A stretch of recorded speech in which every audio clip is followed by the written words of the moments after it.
these kids decide to rob a Colombo social club. And our witness just happened to be there, who was a pretty decent sized guy. And he had a recording device. They come in and they rob the club and they let a round go through the ceiling.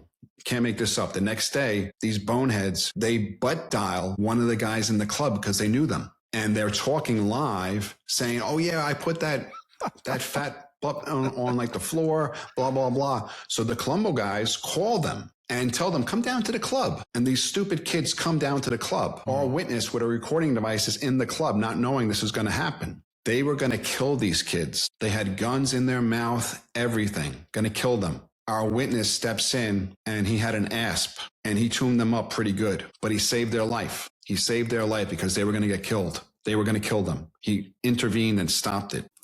I'm Steve Murphy, DEA Special Agent retired and now host of the Game of Crimes podcast.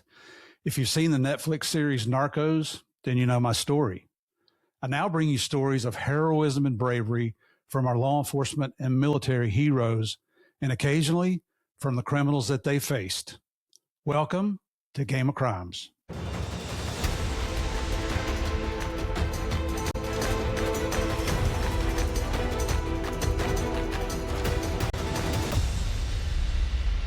Hey folks, welcome back to part 2 of this week's episode of Game of Crimes with Murph in the Morning.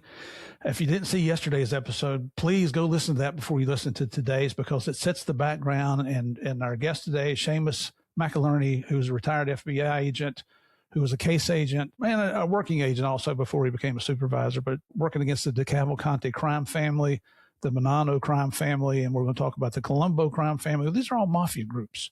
This is one of the really, really good interviews. Where he's getting into it. I'm trying to be as quiet as I can. You know me, I tend to go off on my little tangents every once in a while, but he's really going into a lot of detail and explaining things. He's got a book out that I really, really highly recommend. It's called Flipping Capo, which was a member of the DeCavalcante family who flipped, which was the first ever. But it's called Flipping Capo, How the FBI Dismantled the Real Sopranos. Did you watch the Sopranos series on TV? I have. And a lot of things that he talked about yesterday sounded very familiar to what I saw on TV. But the producers say there were no advisory technicians, subject matter experts, whatever, consultants from law enforcement on the show. But we don't believe in coincidence, do we? But Seamus, welcome back again to today's part. Appreciate you. We were talking yesterday. You've got Anthony Capo now. You've arrested him. He's agreed to cooperate. You told us he's the first person ever within the DeCavalcante family, which has a 100-year history of being involved with organized crime, or what some people call La Cosa Nostra, La Mafia, whatever you want to call it, whichever name you want to pick there. And he can't get bond because he's such a violent individual, but you still have to maintain contact. You've got family obligations going along. Your dad has just passed away. I know your mom is still living. I've read your books. I know a little bit about the background here.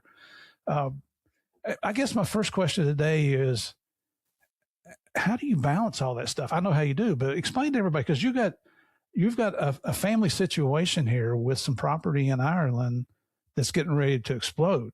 And then you've got this major, major case going on, not to mention you're a young FBI agent who's running a witness with all these old seasoned guys going, don't let the newbie do that. He doesn't have the experience.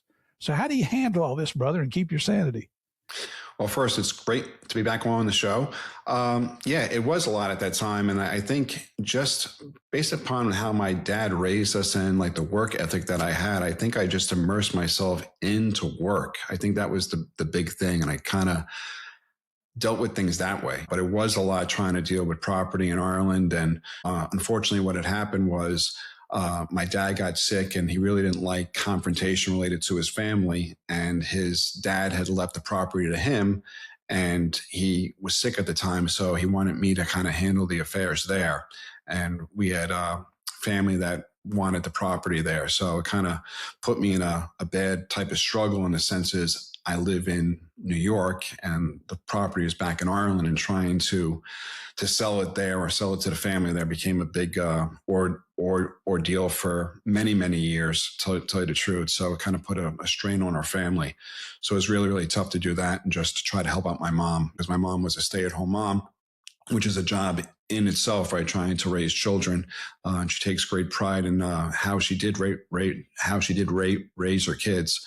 But it really was a lot to deal with at the time. And here I am trying to arrest Anthony and keep my wits about me there. And as I said before, a very violent person.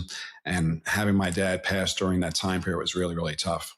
Yeah. Yeah. And and you had a brother that was working for the Bureau in a different capacity. Yes, my brother is a true FBI success story. It's like he started in 1999, I believe, as a mechanic because, as I mentioned before, my dad had a service station in the Bronx.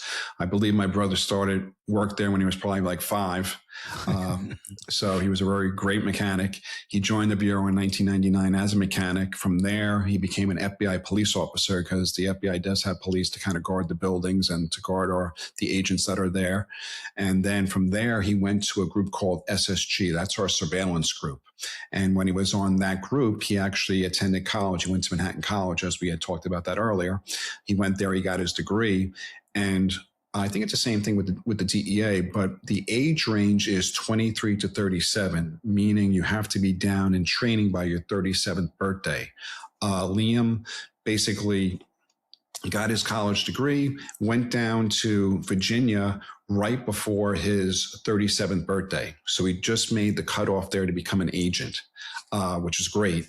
And he's still at the FBI. He has another 3 years before he can retire. But he truly is a Bureau success story who started as a support employee, as we call them, and just raised up through the ranks and became an agent. So super proud of him. Someone that was just his steely resolve and was just persistent to try to become an agent, fulfilled his lifelong dream. And just great to see him succeed. And now he's actually a white collar supervisor. And not to jump ahead, but when I ended my career, we actually got to be on the same squad together. Oh, very cool. Yeah. So it was really good.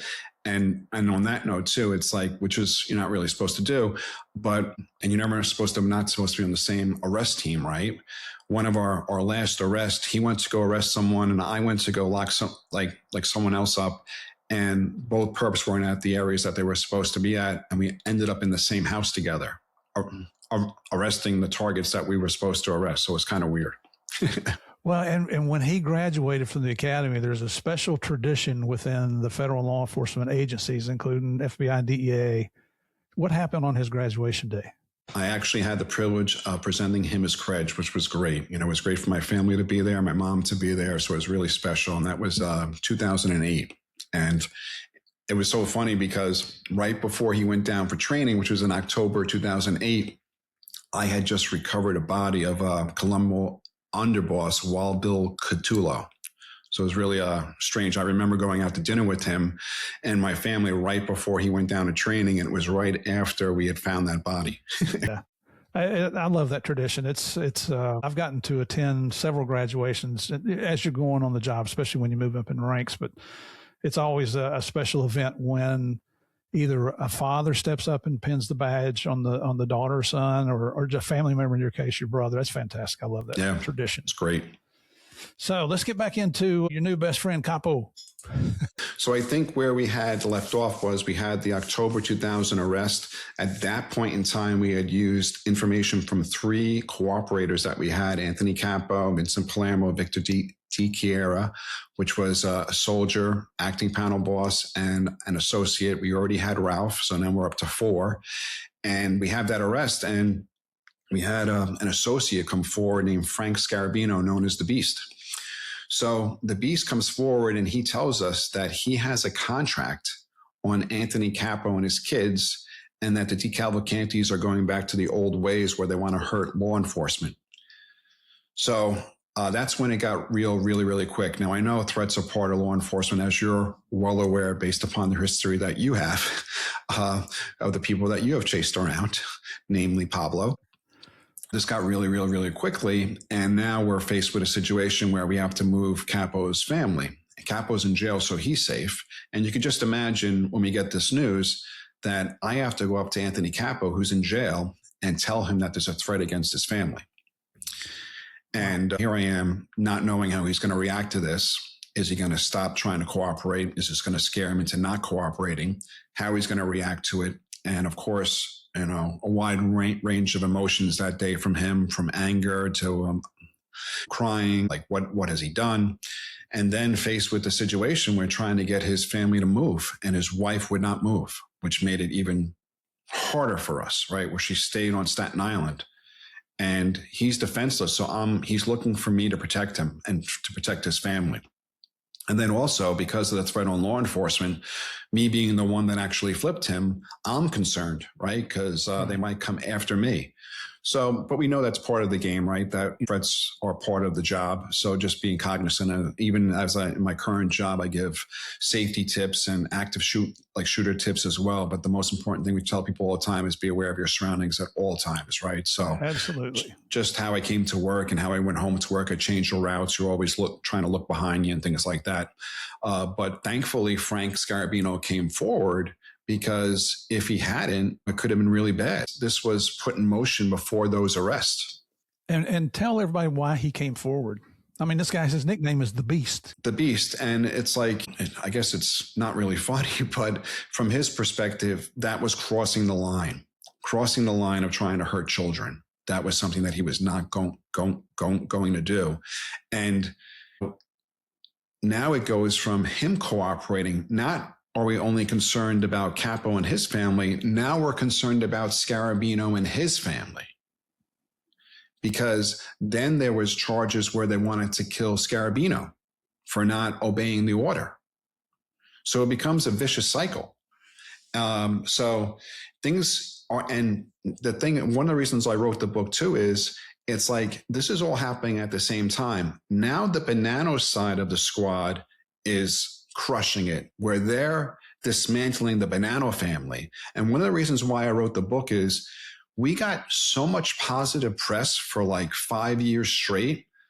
The press never put together that it was the same squad. The squad C10 was a bunch of young agents that just gelled together. And I never met a bunch of young agents where there was no ego. There was no one trying to one up each other. We all just had each other's back. And it was just great to be part of, led by some senior people as well. Nora Conley, George Hanna, Jay Kramer, the supervisor, Jack Stubing, just great mentors. And it was just an unbelievable thing that this squad is really a historic squad, but the press never put it together that it was the same squad.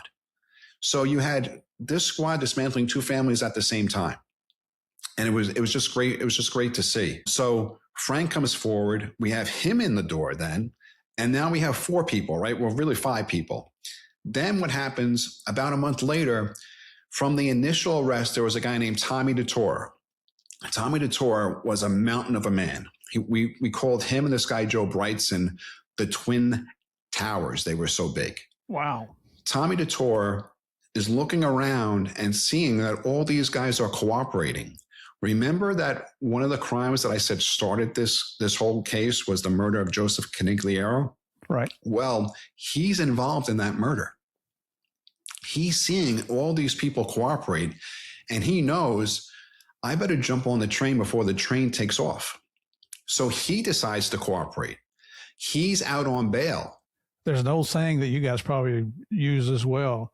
The first person to cooperate always gets the best deal. Exactly. So he decides to cooperate. He's out on bail. So what we do is we say, okay, let's get him to get everyone that's involved in that murder together and see if they talk. So the ruse was, we said to him, okay, we're going to subpoena you for major case prints, right? For all your prints, not just for the fingerprints, everything. So we get him to do that. He gets everyone involved in the murder together. The shooter is a guy named Martin Lewis. Martin Lewis is on tape, and they discuss the whole murder. It's one of the best consensual recordings the Bureau has ever had. Martin Lewis is on tape. He's saying that Joseph Canigliaro was in a car. The car was rigged where even though he was paralyzed, he could drive it. He said, I shot him 6 times. I got out of the car. Joseph Canigliaro drives to the stop sign and puts his signal on and drives himself to the hospital. Before he gets to the hospital, he stops off at Joe Brightson's house. Joseph Brightson is actually part of the murder conspiracy too. So can you imagine Joe Brightson is at his house thinking that Joseph Canigliaro is killed now. He's dead, right? Right. And Joseph Canigliaro pulls up in front of his house and beeps the horn for him to come downstairs. I would have loved to have been a fly on the wall just to see that face, right? So Brightson looks down the window and sees him. It's like, oh, he's downstairs. So he's got to come downstairs, jump in the car of the guy who's been shot 6 times and drive to the hospital with them. They go to Methodist Hospital, and Joseph Brightson calls his cousin, who unfortunately was an NYPD detective, and the detective comes and cleans out the shells out of the car. Joseph Canigliaro dies at the hospital, and we have all this on tape. They talk about the cops' role. They talk about everything. This consensual recording is priceless. So needless to say, we have him in the door, right? So now we have 6. We have 6 guys. We go from nothing in 100 years to 6 guys. Wow. Then we have Anthony Rotundo, who's a captain. He comes on board. So now we have a full house, 7 people. After that indictment, then we have 2 more indictments. One is in April, I believe, one in May, and one in August. The one in August is related to the leak. We arrested Genovese Captain Fritzi Giovanelli for the leak. We can't arrest the alleged person who provided the information because we don't have direct evidence related to that, even though we think we know who it is, but we don't have a direct tie. We just have our sources meeting Fritzi to get the information. So he gets arrested. So those are all the indictments. And then, as you know, it's easy to indict people. Now comes the hard part, right? Where you have to convict them. Right. So can you imagine? It's like we have the 39 people we did initially. We're doing plea negotiations with them. We have all these other indictments now, and now you have the trials. So it's constant back and forth. So now we have 7 people that are on Team USA, which is great. We have these trials coming, and that takes us to August 2001. And then 9/11 happens. And everything comes to a complete screeching halt. And so a lot of crazy thing happens there. If you would, just where were you at on 9/11 and what were your responsibilities? Okay, so at that point in time, I had bought my parents' house, and me and my brother, we had our own place. We had turned our basement into a gym. So we were downstairs in our basement. We had worked out there, and my mom had yelled down to us that a plane had hit the tower. So we immediately started to get together. My brother was an FBI police officer at the time, so he's getting beeped to go down to the city.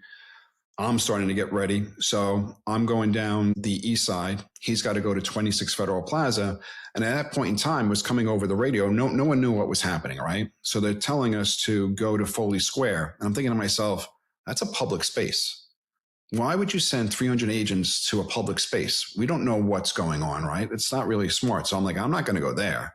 So then they decide they're going to send us to the 26th Street garage. That's where the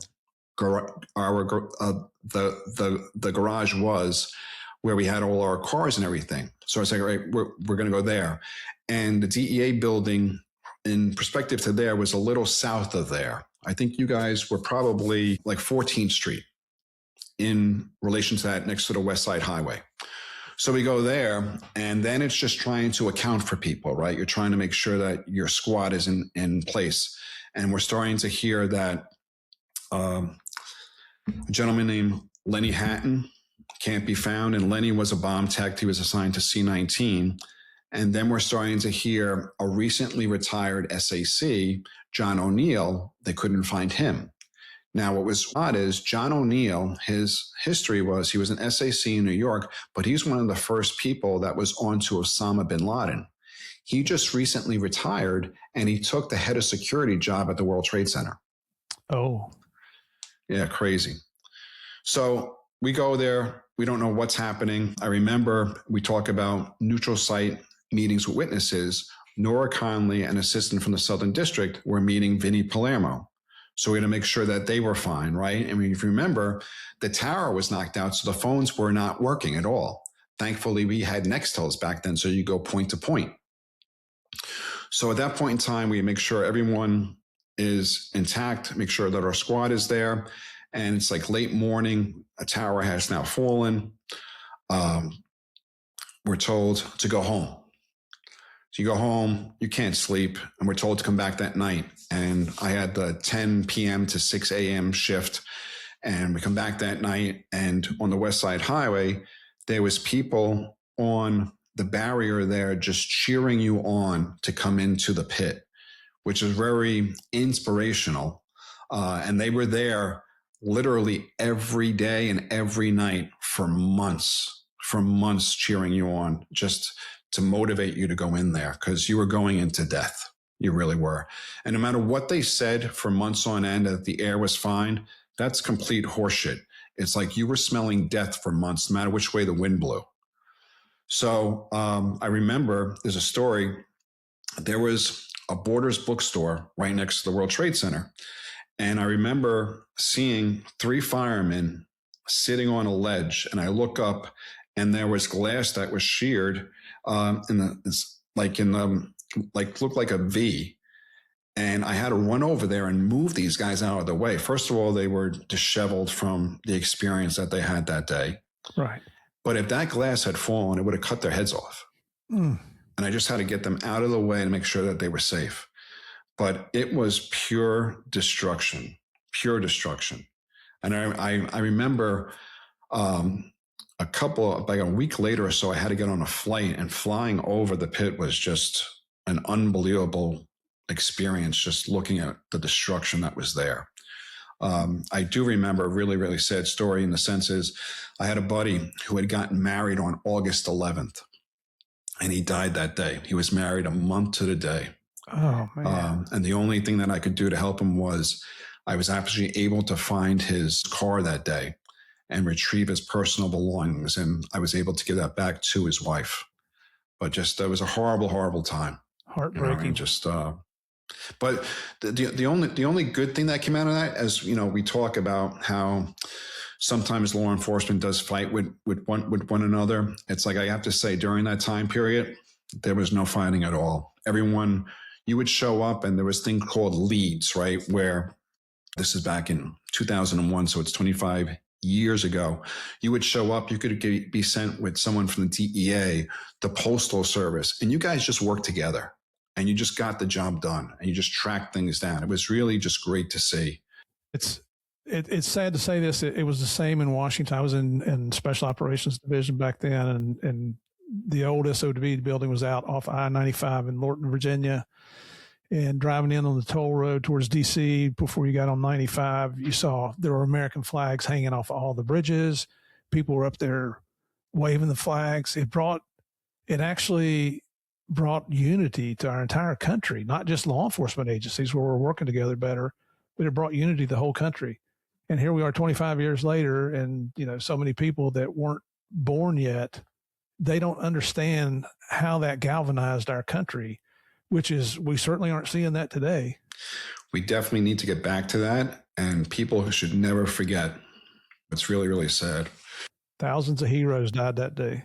Yep. And it's like everything just went on hold, complete screeching halt for probably, I'd say 4 months or so, four to 5 months, so you just worked around that. Just some crazy times. Yeah. So and you guys are you actually doing like counterterrorism investigations, or you're just providing security, or you're a little bit of everything? Both. Yep.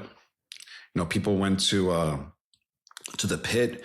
People went to Staten Island, where they were trying to look for things there. There was leads that you would do, whatever you were told to do. You just did it because you were just trying to help out whatever way you possibly could.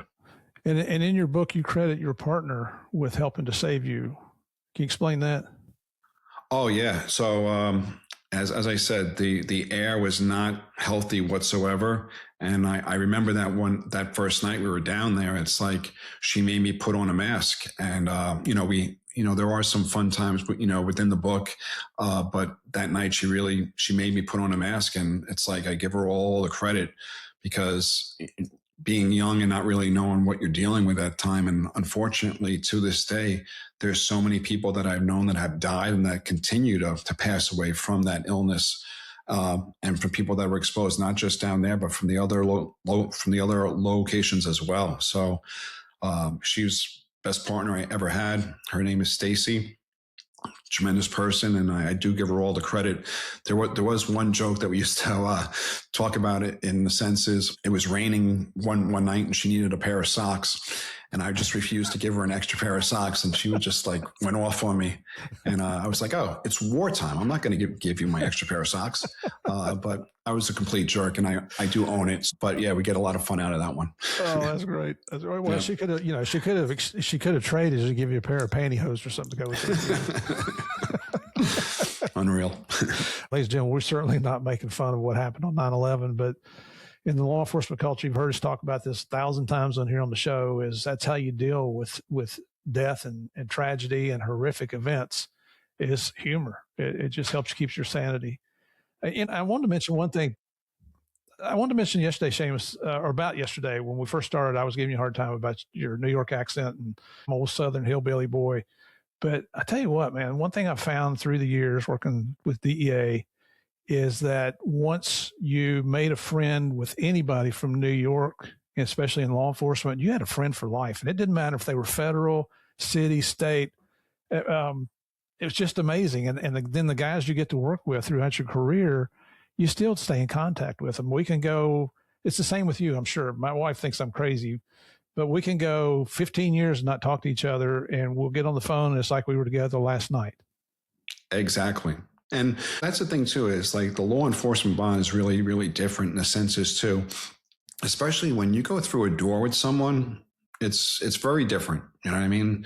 And even if you don't like the person, right? It's like when you go through a door with someone, you have their back, and it's just very, very, very different. That's a different type of experience. It is. And that's, we were talking before we started recording yesterday that, you worry when you retire from law enforcement, because I was a cop for 38 years and, you're afraid you're going to lose that camaraderie. But that's why I continue doing the show, because I get to meet people like Seamus and all these other heroes that you bring on Game of Crimes here. And you go out and do what you can for local law enforcement. I'm associated with the Orlando Police Foundation and just different things that keep you going. And I've got this corny phrase, Seamus, that I created, is just because we retire doesn't mean our oaths ever expire. Exactly. That, we all swore an oath to start with. It's almost like omerta within the mafia. And the oath doesn't die till you die. It doesn't go away. So anyway, that's Murph's opinion. The only thing that's different is we're not going to break that oath. Exactly. And we're always going to be, I'm seeing your thin blue line back there behind your head. I love that flag. And that's the difference. We do not step across that thin blue line. That's what separates us from the bad guys out there. No, it's true. It is true. Okay. Sorry for the tangent thing. I do it all the time, but the listeners, they forgive me. So let's move on. Yep. So then we get past the indictments, and now it's time to go to the trials. And the first trial we had is in December of 2002. That's dubbed the wheelchair trial, that related to the murder of Joseph Canigliaro. And we had a bunch of defendants there. We actually related to the cop. We had his partner became a witness, and he had to testify. So they all got convicted there, life sentences for some of them. I think the cop got 13 years. Horrible, wow. Especially for a cop, you know what I mean? So that was the first trial. And basically I was on trial for a year, from December 2002 up until November 2003. And the thing, as what people don't really realize between the feds and also the state, is the agents with the FBI, we sit at the table, right? So it's like, and it's not just showing up at the trial, there's trial prep beforehand. And because we had so many defendants, the strategy constantly changed, because you would have people plead out, and then you'd have to change the strategy that you have, the witnesses that you would use. And, with Anthony, he testified 7 times for me. That doesn't even count the times that he was prepped for trial, that people decided to plead out because he became such a good witness. But as I said, during that time period, basically was a year of no life for me, where it was just constantly trial. So that was the first big trial that we had, December 2002. The next one was in May of 2003, where we had the consigliere, Steve Vitale, and captains Pino Schiaffeletti and Phil Abramo. went to trial. Again, we had a bunch of people plead out from December through May, where we had more people that were involved and they started to plead out. One of the people was Charlie Stango that you had mentioned before, was one of your guests you had, Giovanni Rocco, was a guest of yours. So Charlie Stango was, in our case, lifelong perp, went to jail a lot. In our case, and I'm talking, this is 2003, if I remember correctly, he was sentenced to 13 years in our case, comes out and goes right back to a life of crime, and then gets entwined with Giovanni, where he's an undercover. Ironically, Anthony Zampogna is a supervisor of that squad with Giovanni. Anthony Zampogna was an agent on C10. Anthony Zampogna was the handling agent for Frank Scarabino. So he ran the Beast. So it's Anthony was with C10, then goes to New Jersey to be the supervisor there. And then, as I said, Stango goes to jail for 13 years, gets out, goes right back to a life of crime. And when he was with, in our case, he wasn't a made guy. Then he became a made guy, and he was arrested in like 2000, I think 16. And I think in their case, he was sentenced to 10 years. So guy spent an awful lot of time in jail, and I think he's out now again. I believe. I think he's out now. I think he's close to 80 though now. So just give him time; he'll be back. Yeah, crazy. Repeat customer. Yeah, unreal. Two things I want to ask you. One is, how in the world do you remember all these names?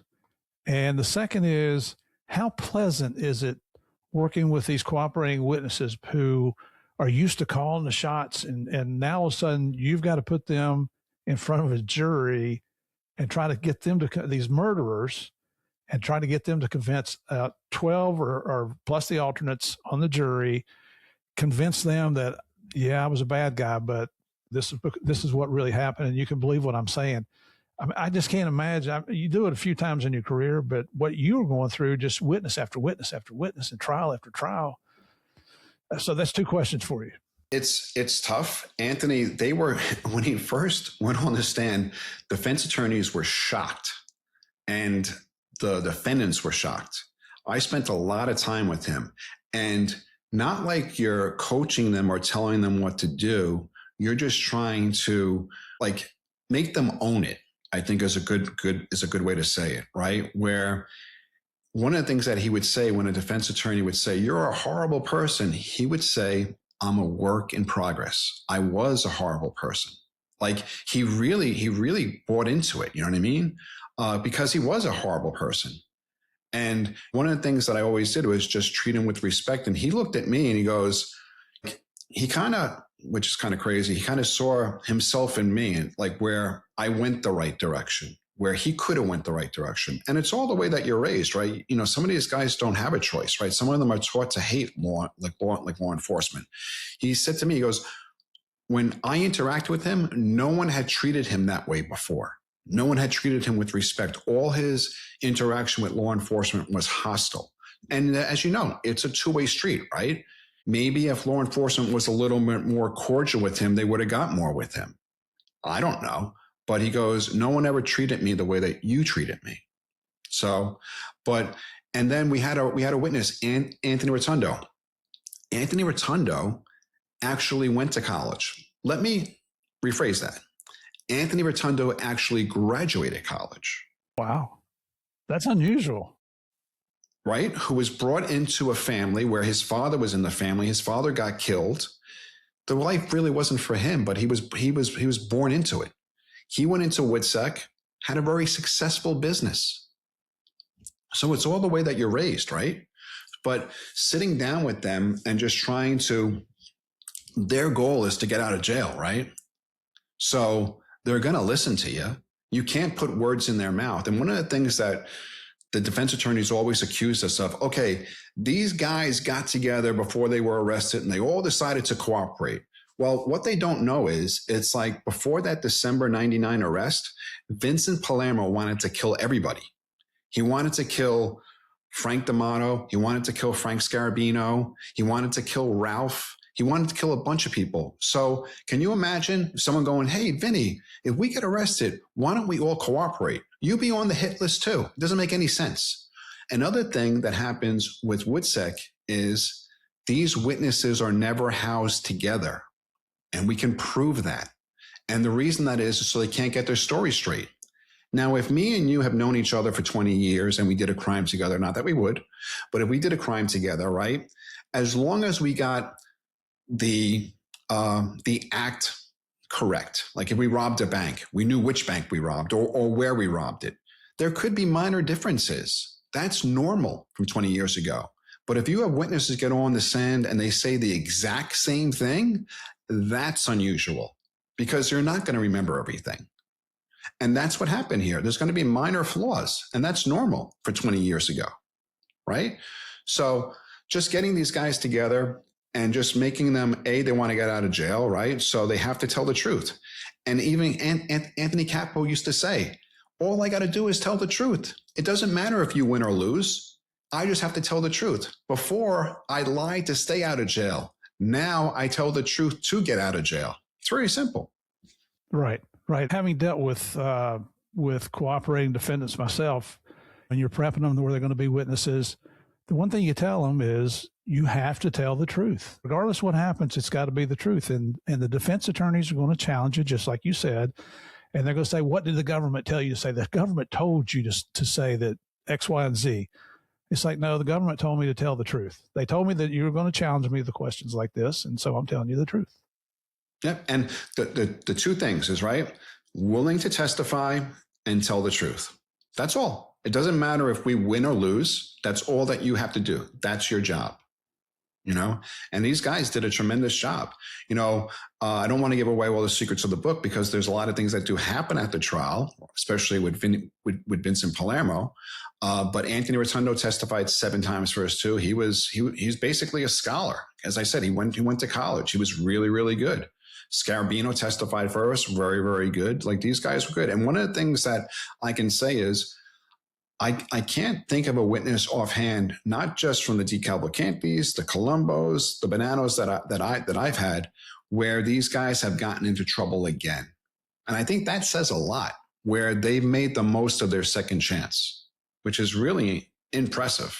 It is. I mean, the recidivism rate is unbelievably high amongst criminals, not just mafia members, but criminals in general. And that's extremely unusual. And Anthony used to always say to me, I want to be a success story for you, Seamus. And I used to always say, not for me, for you. Be a success story for yourself. And it's like, when he went into the program, this is a guy that never worked a day in his life. He was always scheming and scamming. And when he went into the program, he worked. He was a salesman. I used to tell him all the time, you can sell steam shit to a blind man. I was like, just use your skills. You have the gift of the gab, right? So that's what he did, so just make the most of your second chance. I was like, and I want you folks to read the book. There's so much more detail. This is one of the most detail-oriented books I ever read. And thank you for sending me a copy of the book, Seamus. I appreciate that. The final results of the DeCavalcante family, I found 71 convicted defendants. Yes. Mm-hmm. That you guys solved 11 murders. And just in this group went through 7 different trials. Right. And that doesn't even include all the trials that we prepped for, because these witnesses, they were so good. They weren't just used for this case, but they were used for cases in the Eastern District, in New Jersey, where they were prepped. But because they were so good on the stand, defendants pled guilty. So it really was just a tremendous case. I think it ended up being close to 6 years, from 99 up until like 2004. Not only this, but then I had to testify against the unions that we talked about, where we put Local 394 into a trusteeship. It was like just a tremendous case. And again, what I always say too is, it's not just me. It was the team that we had, the mentors that I had, the partners that I had. C10 was an amazing squad. And as I said, just at the same time, the Banano side is dismantling that family, which is just tremendous stuff. So after this case, you were offered a promotion. How'd that go? So again, I think I had 6 years on the job, and they come to me and they say, we want you to go down and run the Colombo squad. And I'm like, flattered, honored, way too young. right? And it's always those things, right? The people that put their hands up, you run from. People that keep their hands down, that's the person you want. Or this is what I was told. And I was like, I'm not putting my hand up. At that point in time, the squad was called C38. They had 8 supervisors in 8 years. Jeez. And I'm going from a squad where everything was all love, everyone got along together, to like a redheaded stepchild. And I'm like, I don't want to go there. And then I was voluntold. And I was like, I go down there and I was like, okay, couple of ground rules though. I was like, this squad needs stability. Second of all, I'm not a yes guy. I was like, I'm going to push back. As I said, I only have 6 years. I have a lot more to learn, first of all, but I'm not going to just take orders. So be careful what you want, right? So I went down there, and that was in December of 2004. And I was there from December 2004 up until June of 2013. The Bureau puts in a policy that you can only be a supervisor for 7 years, which a lot of people don't agree with, myself included. So I acted for 18 months. First of all, the difference in pay is not a lot. I didn't want to start that 7-year clock. So I acted for a year and a half. It turns out that was the longest acting stretch at that time, and you didn't get a penny for it. After that 18-month time period, they then, because of me, they then implemented that you would get paid for acting. Thank you, Seamus. Pat on the back. I get jacked. So that happened. And then I became the official supervisor in June of 2006, I believe. But we had our first case. So my first takedown it's a crazy story, right before my brother's wedding, which is in September of 2007, where we have a proactive witness. And I had to change my mindset. When I went down there, I was like, okay, to hit the Colombos, I'm going to come at them in 2 ways. Their violent faction and their money faction. And the Colombos were big into construction. Second of all, the juries, because of all these shows that we had, NCIS and everything, we're not going to just take a witness's word now. They thought everything should be solved in 60 minutes or 42 minutes with the commercials. Yep. And the FBI with drones and everything, and with the DNA and everything like that. So I had to change the mindset. I was like, I need proactive witnesses. So during that time period, that 7.5-year time period, this squad, amazing young agents, just like I had on C10, we made over 1,800 recordings in 7.5 years. These guys worked around the clock. Phenomenal people.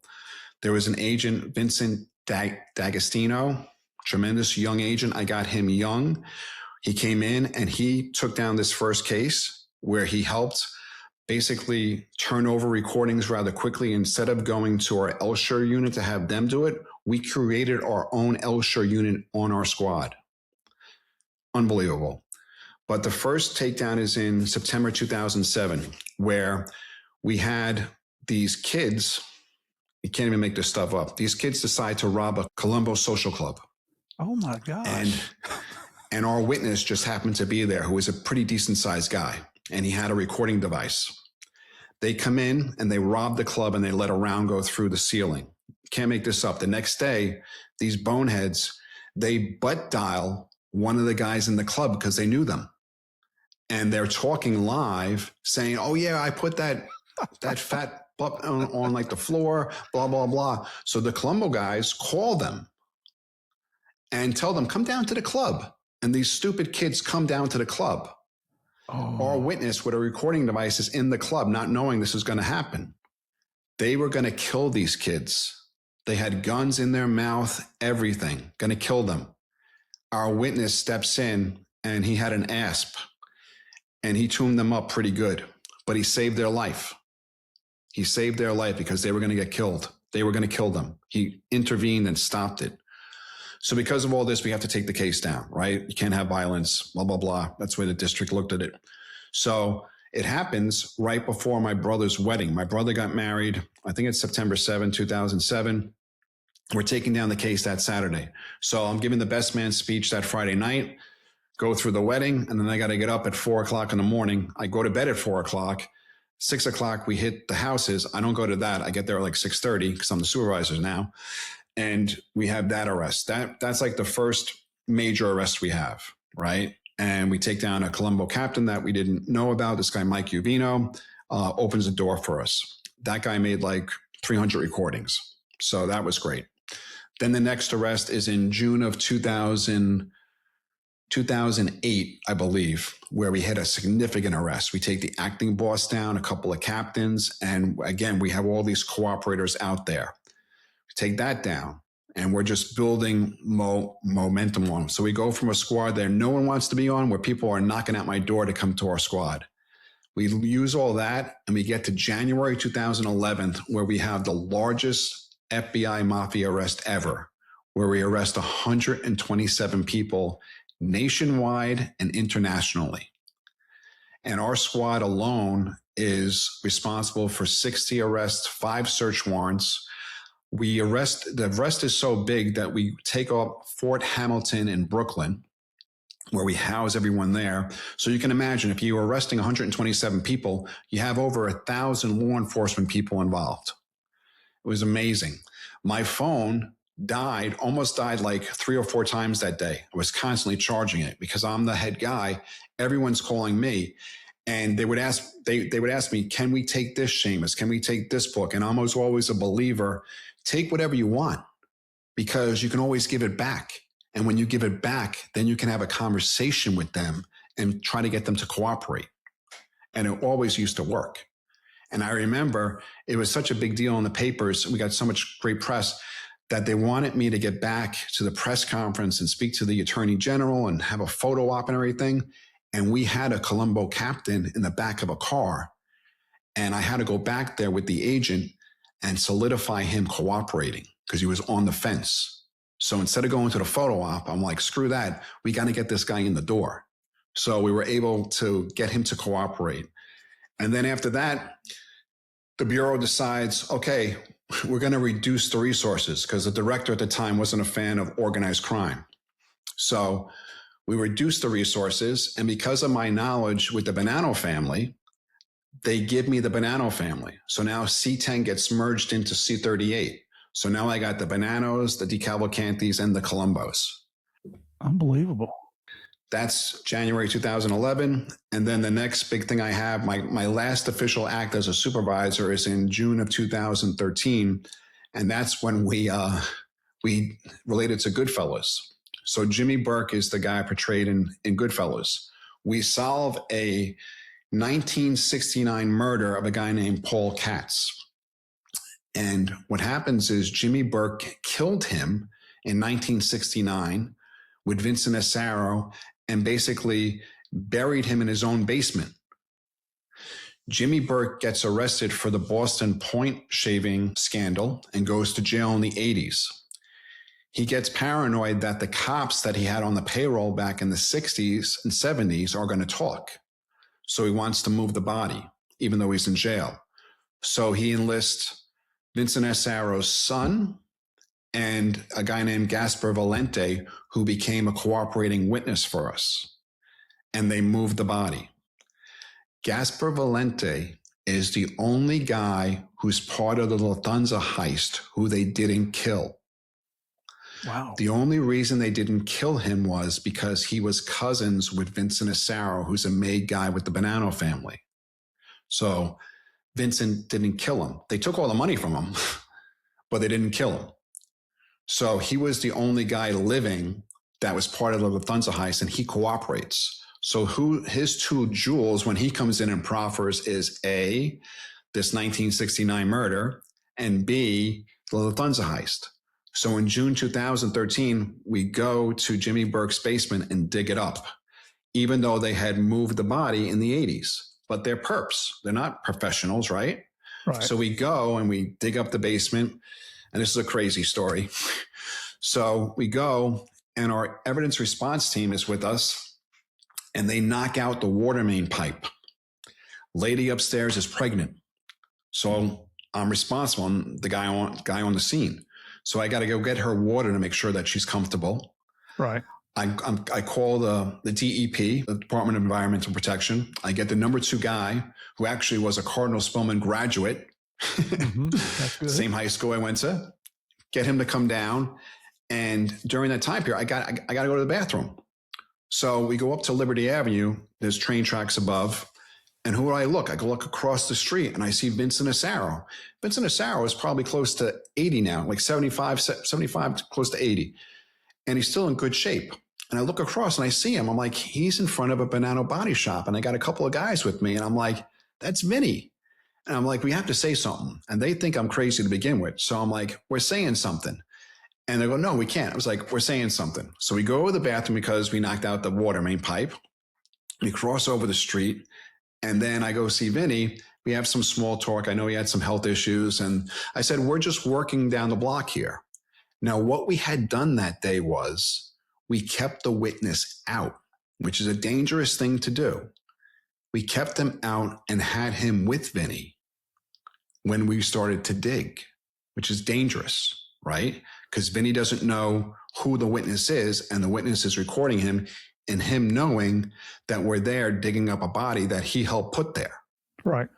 So we're getting great evidence on tape.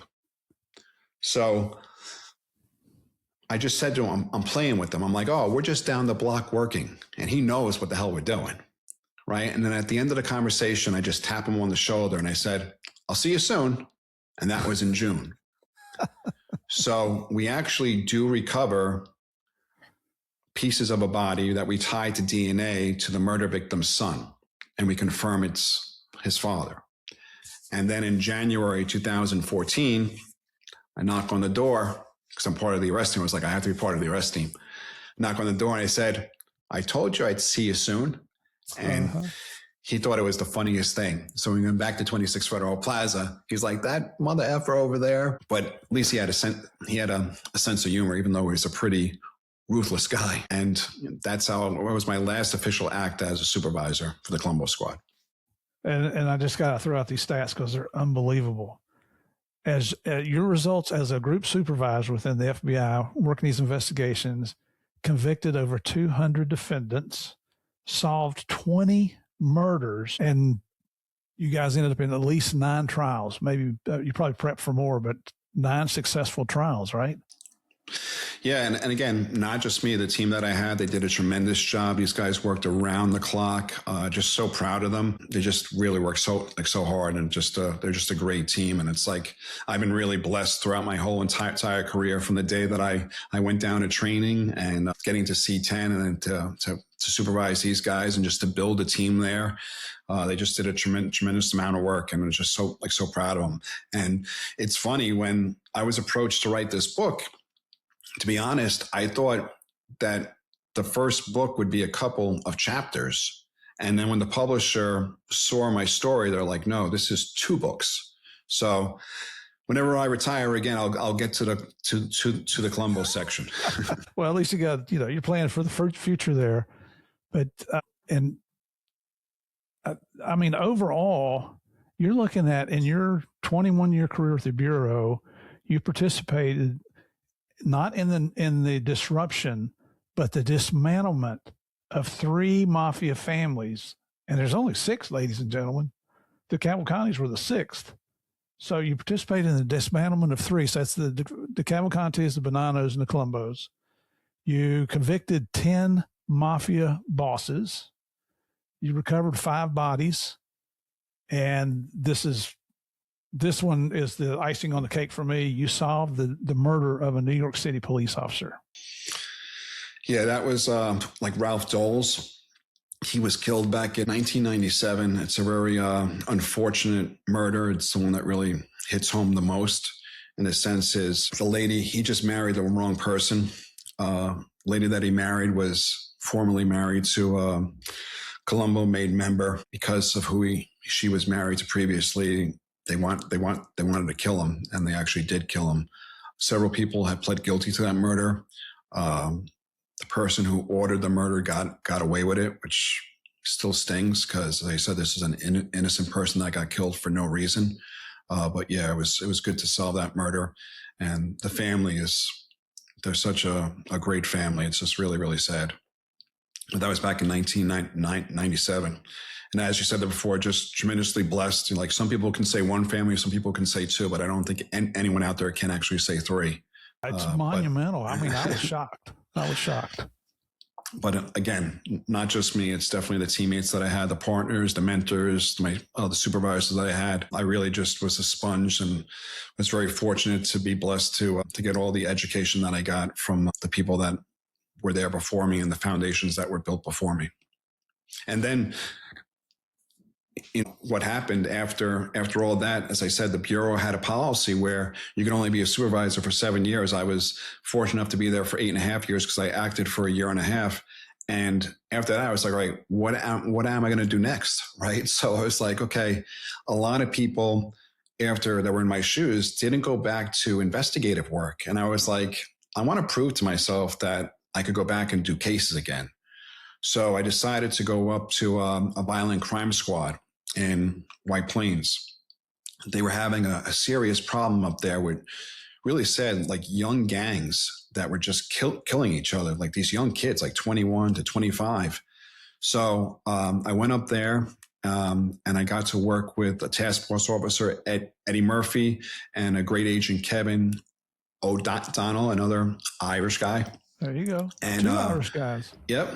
Yeah, true. That's true. And we actually used RICO, which hadn't been used before against like local gangs. And we were having a very hard time getting people to cooperate.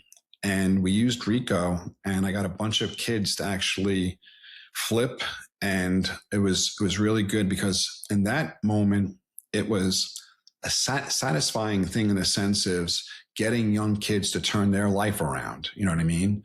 So we went from having there was no one that cooperated there to having a bunch of kids flip and actually get a second chance at life, especially at that young age. So I did that for a couple of years, and then I was getting close to retirement. I'm like, okay, if I stay here, I might end up working as a security guard in McDonald's or something. So I was like, I got to go back to my roots, which is white collar. So that's what I did. I went to a white collar squad. I worked fraud for about 2 years or so. I had some successful cases there, put some guys away for like 10 years. And then I'm getting close to retirement. So I retired in April of 2019. When I retired, I went to work for a bank where I was head of security for a bank, doing fraud, doing corporate security there, which was great. Was when you do fraud, I was actually saving the bank money because security is expensive, but I was able to offset that by saving the bank probably close to $10 million a year. Did that for a couple of years. And then right now I'm working for a financial institution, which is an international firm. So it's more of a international role. And that's what I've been doing for the last 2.5 years now. Unbelievable. I went on LinkedIn. So folks, if you can go see the list I'm getting ready to mention, you list a long list of awards that you received throughout your career for the accomplishments that you and your team were able to bring to adjudication. One was the FBI Medal of Excellence. I've got to imagine that's one of the top ones. Yeah, that, and I think when I got invited to meet the president back in 2013, that was really big for me. The only thing that I didn't like about that is I really wanted to take a representative from the Colombo side and a representative from the Banano side as well, but they wouldn't let me. So, and actually, if you have a minute, there's a funny story related to that. Absolutely. In a sense, when we went there, I'm in a room with people that are way smarter than me, people from NASA that had developed vaccines and everything. And we're going to meet President Obama. So he's running late. And his assistant was a little uptight, I would say. And she has these rules, right? So her rules is, okay, you're not allowed to touch him. You're not allowed to give him a gift. And you're not allowed to take a selfie, right? So those are her rules. So he's running late. So I decided to go up to her, being a bit of a jokester that I am. And I go up to her and I said, hey, I just want to let you know, when he comes in, I'm going to put my arm around him. I'm going to take a picture and I'm going to just give him this. She looked at me like I had 3 heads. And I just turned around and I said to her, I said, it's a much better story if I get thrown out of here. And then she finally realized that I was joking around. But I'm like, lady, like lighten up a little bit. You know what I mean? But that was probably the biggest thing for me, is being invited to the White House. Because some people can say that you could run into the president by chance, that you could see him, or you can, but to be invited is some, is just a nice treat. I would say. That was a big deal. And I'm thinking you're talking to this, I don't know, chief of staff or whatever she was, but you're thinking, I just took out 3 mafia families. You think I'm worried about what you're going to do? Not that we'd be smart asses, but we might be. Yes. Let me ask you this. If you had it all to do over again, what would you change, if anything? I wouldn't change a thing. Really? Tell you the truth. No, I would not change a thing. I think I've been extremely blessed. I'm a firm believer that things happen in life for a reason, and it is what it is, so I've been very blessed with the career that I've had. As I said, when I got out of school, I had no clue what I had wanted to do. And I think the chips just fell where they were. And I've been just very lucky. Did you ever get married in your career? Yes, I did. I didn't get married till very late in life. I was having a lot of fun. So I didn't get married till I was like 43. There was long-term relationships that I had, but I didn't find the right person until the end. And I have a great wife, and she's been extremely supportive too. That's I refer to our families as our unsung heroes, because they put up with all our crap. Yep. Love it. So we're coming up to the end here, and this has been just I love this interview. People love hearing about organized crime. I love the way that in your book, you really take the time to go through and define things, and you explain things so that you just got to understand the commitment it takes to deal with some of these former criminals, especially that were involved in organized crime, because these are stone cold murderers. They have no conscience. When you talk about the beast, he met they hit his limit when they wanted to kill children. I'm surprised by that. Yep. They just don't have a conscience. And when you sit down with these guys, it's like, it was really odd for me, especially being at such a young age, that they're talking about crimes like it's nothing. Like, just pass me the sandwich, and just talking about murders and this, that, and the other thing. And like, it's just nothing. It's just very bizarre to me. That's their world. Yep. It's hard for most people to contemplate that, but especially if you're just a good person. You'd hate to believe that there's that kind of evil in the world, but the sadness is there truly is. It's everywhere. That's true. So one last question for you, brother.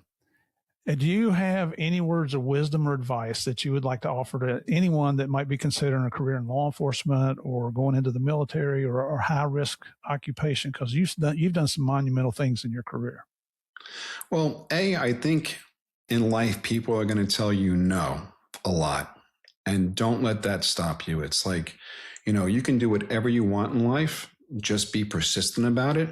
If there's law enforcement, or if you want to go into private sector, whatever you want, just follow your dreams. And that's the most important thing, right? Sometimes I think law enforcement people get their thought processes, the letters, right? Either it be DEA or FBI.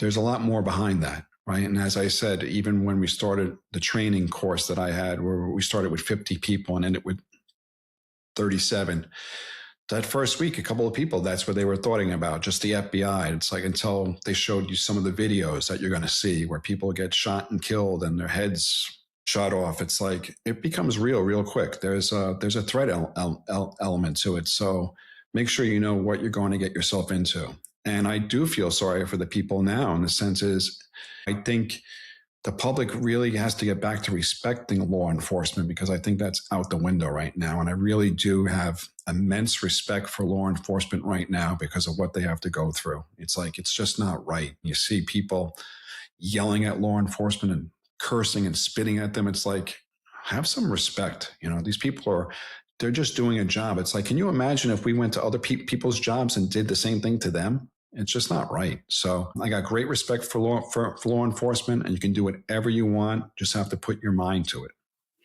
Absolutely. And one thing that I took out of the book, and you've mentioned several times between yesterday and today, is respect other people, regardless.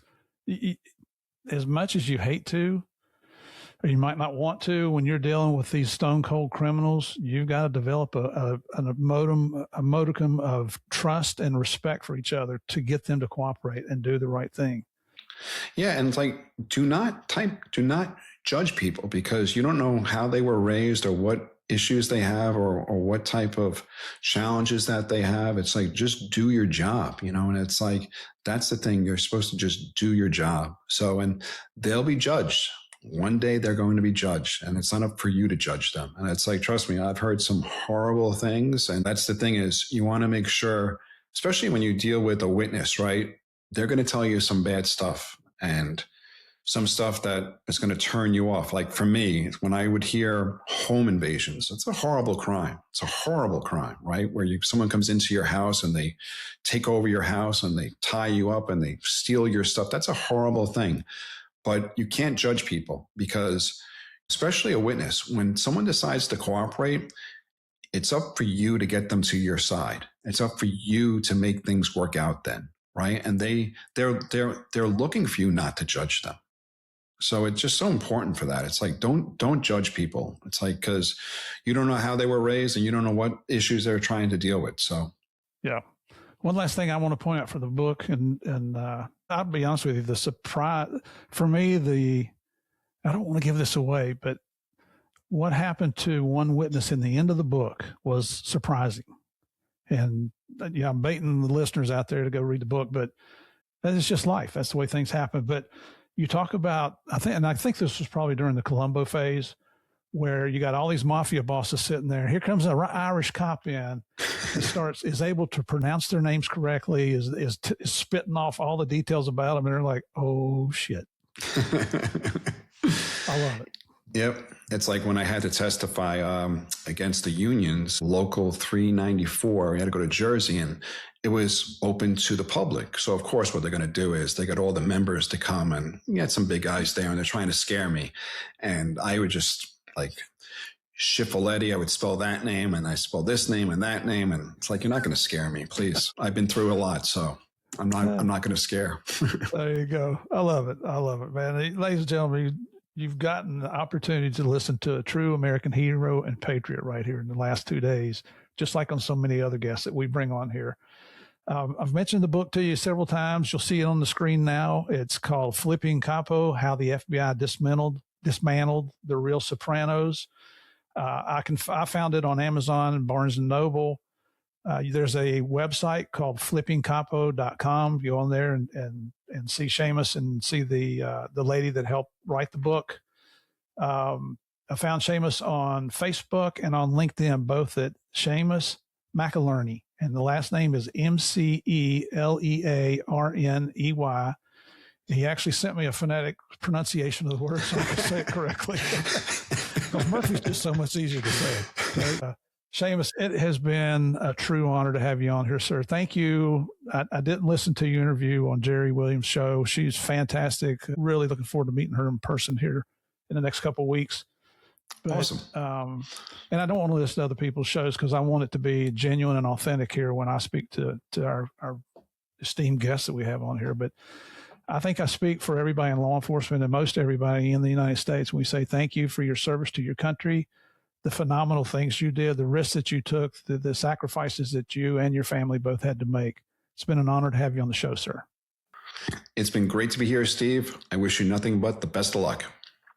Thanks, brother. Look at there. FBI and DEA getting along. We can do it. We can do it, guys. And when I say guys, I'm talking to the ladies also. So, ladies and gentlemen, thank you so much for coming and joining me again this week on Game of Crimes with Murph in the Morning. I truly appreciate you giving me your time.